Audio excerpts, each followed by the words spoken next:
Bhim army के chief Chandrashekhar Ravan ने छतरपुर में हुंकार भरी। उन्होंने कहा कि अगर कोई पाखंडी हमें आंख दिखाएगा तो उसका इलाज हो जाएगा, और यही बताने मैं छतरपुर आया हूं। उन्होंने कथावाचकों और पंडितों पर निशाना साधते हुए कहा कि तुम लोग अभी की सरकार के भरोसे बैठे हुए हो, और याद रखना, निजाम बदलेगा, तुम्हारे एक एक कारनामे की जांच की जाएगी। और चंद्रशेखर ने प्रशासन को चुनौती देते हुए कहा कि मैं आरडी प्रजापति के साथ खड़ा हूं, और जो भी इनके सामने आएगा, आंख दिखाएगा, उसे पहले चंद्रशेखर का सामना करना पड़ेगा।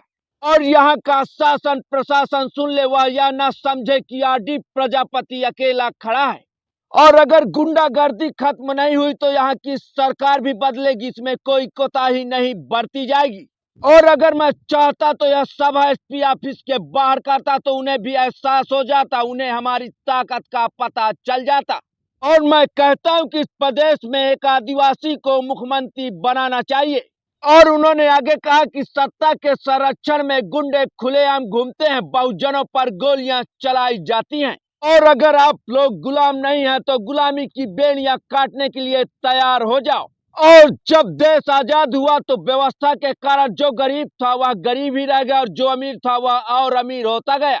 और पहली बार बिना चुनाव के बनी सरकार में नेहरू जी प्रधानमंत्री बने। उन्होंने वादा किया कि पूर्ण रूप से संविधान लागू किया जाएगा, और आज दुनिया का सबसे अच्छा संविधान कहीं है तो वो है कॉन्स्टिट्यूशन ऑफ इंडिया।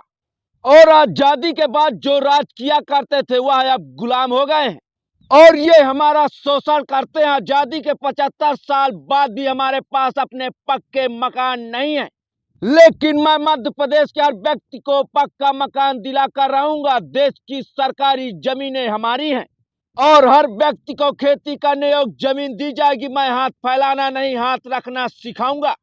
और हर जिला मुख्यालय पर हम लोग आंदोलन करेंगे। हम आंदोलन करेंगे कि हर परिवार से किसी एक व्यक्ति को रोजगार मिलना चाहिए, और अगर रोजगार नहीं मिला तो सिर्फ दो रास्ते हैं। पहला, बैसाखी पकड़ लो, किराए के मकान में रहो, या फिर इतने ताकतवर बनो कि मंच पर बैठे गरीब के बेटे को आपके लिए लड़ने का अवसर मिले।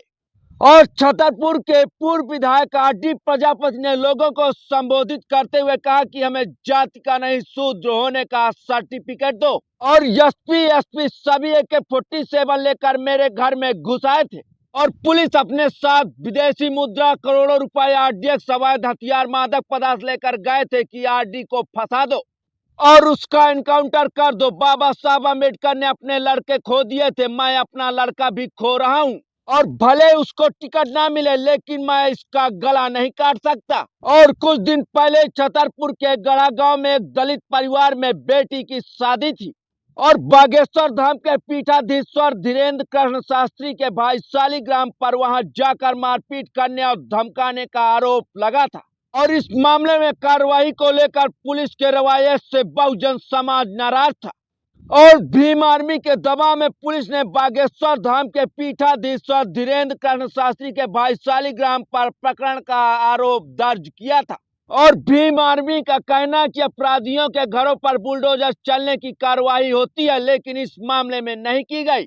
और इसी बात से नाराज भीम आर्मी ने प्रदर्शन किया, जिसमें चंद्रशेखर रावण भी शामिल थे।